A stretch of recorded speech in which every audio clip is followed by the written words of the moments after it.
Welcome everybody. Welcome our loyal subscribers. Let me see today if I can do the daunting task of installing a turbo 350 gearbox alone underneath this El Camino van.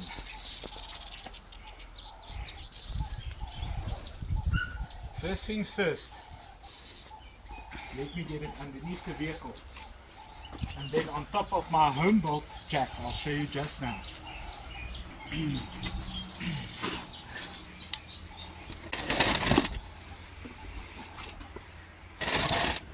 Okay, now comes the process of installing the torque converter.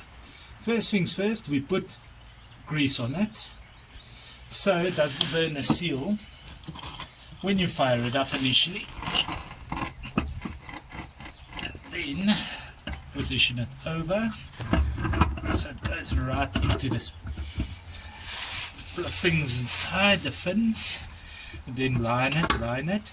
Then you've got to turn it. Normally it clicks 3 times until it's in its place like that. That's how you install the torque converter correctly without breaking the pump housing. Right, now let me get it on my jack and we'll take it from there. Okay, now that we've got our gearbox jack, the homemade one underneath, let's lift the gearbox up. Let's see how this rig works. Normal scissors jack with 2 pieces of scaffolding welded to it. Simplifying things as we go. I'd rather be doing this than getting this faulty thing on top of me to install it.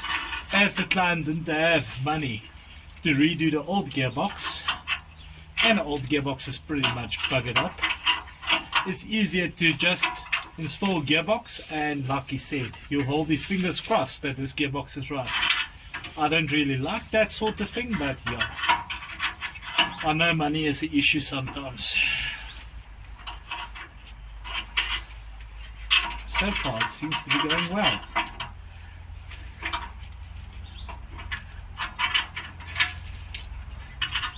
Well,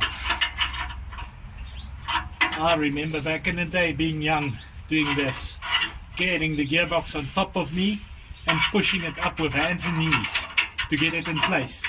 And then you scream for somebody to just put one bolt please, so it doesn't come back down. Those were the days of being young. Now I try to simplify things as much as possible for myself. And I suggest you all do the same, because we don't stay young. And when you're older, you feel the aches and pains, believe you me. Oh, we're slowly getting there.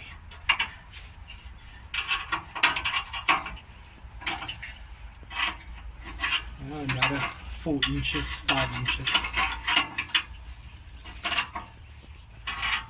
Maybe I must put wheels on my trusty jack next.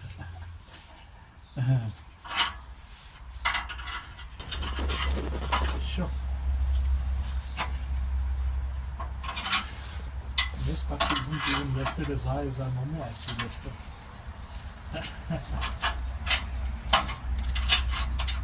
Man, I see so much wrong underneath this thing. Rear seals leaking, front seals leaking. Well, we only do what we've been asked. None of my problems, as you can't fix everything in life for free for everybody.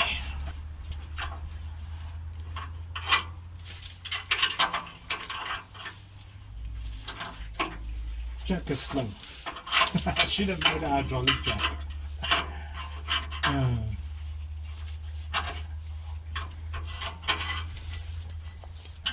Okay, now that we lined it up, let's put a bolt or 2 to hold it to the back of the engine.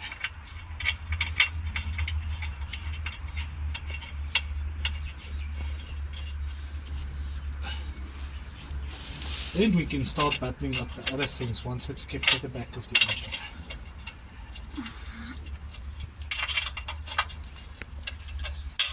There we go. Man, having tools makes the job so much easier. But like I said, it's inexpensive and easy to make. I use the normal car scissor jack, and 2 scaffoldings that are basically cut in half. That is actually the easiest way of doing it if you don't have a lot of cash to go and buy the right thing to help you do that. And if you're only going to do 1 or 2 gearboxes, why go out and spend that amount of money on something you're only going to want to use once in your life? Okay, this seems to do the trick. Next up, I can start tying the torque converter bolts. Okay, just the bolts to line it up to the back of the engine, and some of the earth cable so I don't have to take out the bolt again. And that is how you get the gearbox set to the back of the engine. Then, when that's done, I'll take out my jack, my lacquer jack, and I'll start installing the rear gearbox mounting, all the linkages, and the torque converter.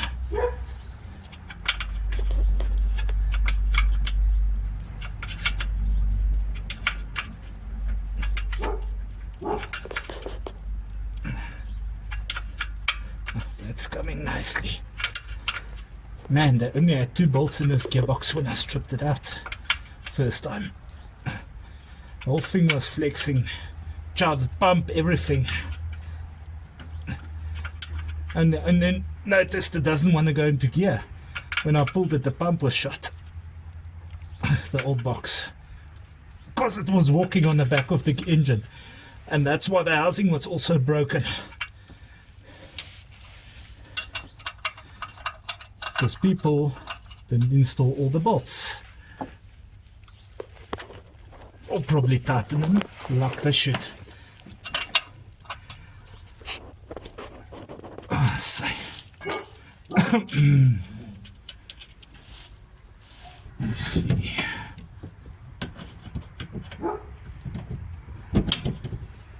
There we go. That was quite easy.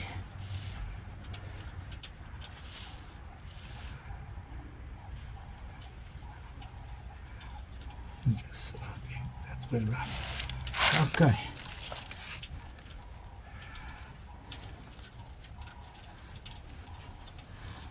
Let me go get my spanner.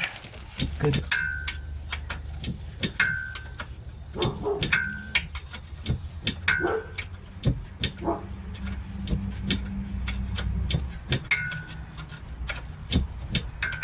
Okay. Now that the links are tight, seems to be working. Yeah, it's not jamming. I can take out my gearbox jack, so I can start putting the cross member in. Maybe I'll just opt for my small jack to lift the gearbox small to get that cross member here back in place. Okay, now we've got plate between our torque converter and flex plate, meaning this is right because the face of the gearbox is to the face of the engine. So yeah, meaning our pump is alright.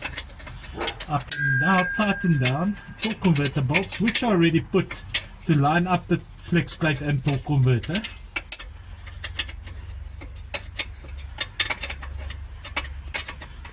And then I can just put the prop shaft and finish off, and I can quickly just tighten the gearbox mounting. And that, in a nutshell, is basically how you install gearbox with basic tools. That's what we normally try and do on this channel, to keep it simple.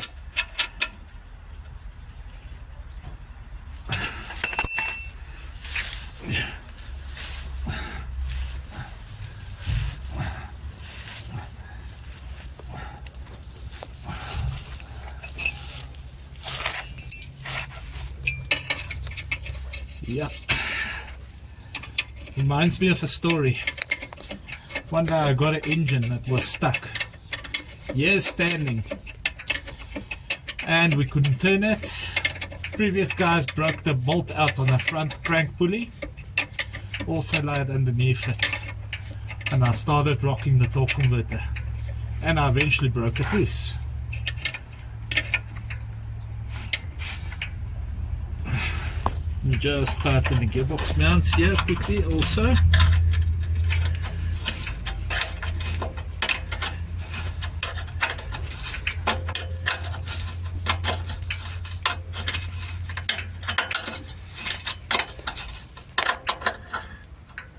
There we are.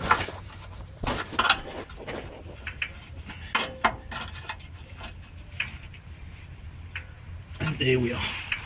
Okay, thank you for watching, everybody. Thanks for every subscriber.